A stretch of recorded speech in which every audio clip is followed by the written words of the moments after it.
তিতাবৰত পথ নিৰ্মাণৰ নামত দুৰ্নীতিৰ অভিযোগ ঠিকাদাৰৰ বিৰুদ্ধে সৰব স্থানীয় ৰাইজৰ লগতে এজেৱাইচিপি মুখ্যমন্ত্ৰীৰ উন্নত পকীপথ যোজনা আঁচনিৰ অধীনত পথ নিৰ্মাণ টিপমিয়াৰ পৰা বৰপাচি হৈ বৰহুলা বছাগাঁওলৈকে নিৰ্মাণ পথটো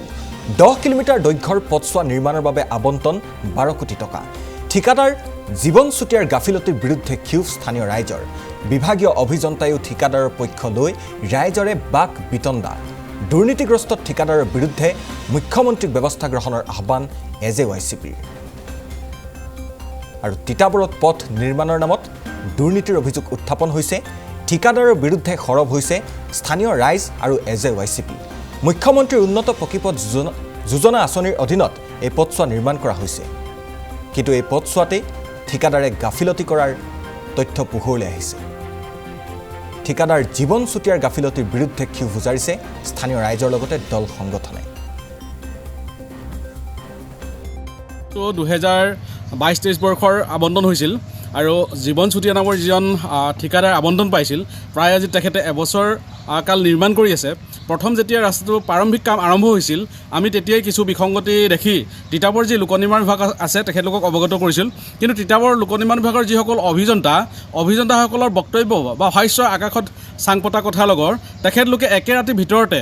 গোটেই কামবিলাক কৰি দিয়া এনেকুৱা এটা আমাক দেখুৱাই দিয়ে তাৰমানে বুজিবলৈ মানে আমি পাৰ নাপাওঁ আৰু তেখেতলোকৰ যুক্তিসমূহ সম্পূৰ্ণ মানে যিখিনি আমি বিজ্ঞানসন্মতভাৱে পথটো নিৰ্মাণ কৰিব লাগে তেখেতলোকৰ যিটো আঁচনি আছে সেই আঁচনিটো সম্পূৰ্ণ ৰাইজক ভুলভাৱে পৰিচালনা কৰে বা ভুল ব্যাখ্যা দিয়ে আৰু জনসাধাৰণক তেখেতলোকে ভুল ব্যাখ্যা দিয়ে সেইটো কাৰণে স্থানীয় যি জনসাধাৰণ আছে জনসাধাৰণেও শুদ্ধকৈ গম নাপায় পথটো কেনেধৰণে নিৰ্মাণ কৰিব লাগে গতিকে এই গোটেই দুৰ্নীতিটোত তিতাবৰ যি লোক নিৰ্মাণ বিভাগৰ অভিযন্তাসকল আছে অভিযন্তাসকলে হাত উজান দিয়াৰ বাবেই আজি যিজন ঠিকাদাৰ জীৱন চুতীয়া তেখেতে 2 নম্বৰীকৈ কাম কৰি ইয়াত টকা লুটিপুটি খাইছে আৰু তেখেতে নিজৰ ভায়েককো ইয়াত সংযোজন কৰি লৈ মুঠতে টকাৰ খৰাচ পাতিছে আমি বিগত সময়ত দেখিছোঁ কংগ্ৰেছ চৰকাৰৰ দিনতে এই ঠিকাদাৰজনে অবাধ টকাৰ সম্পত্তি ঘটিছিল এনেধৰণে ঠিকা আবণ্টন পায় কিন্তু বিজেপি চৰকাৰৰ দিনতো তেখেতে একে দুৰ্নীতি আশ্ৰয় লৈছে এই পথটো কুঁহিয়াবাৰী টিপমিয়া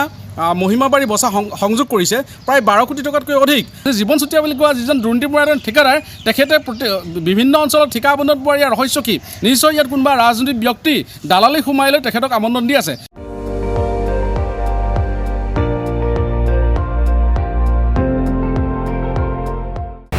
আপুনি চাই আছে ND24 সৰ্বশ্ৰেষ্ঠ নহয় সৰ্বোত্তমৰ দৌৰ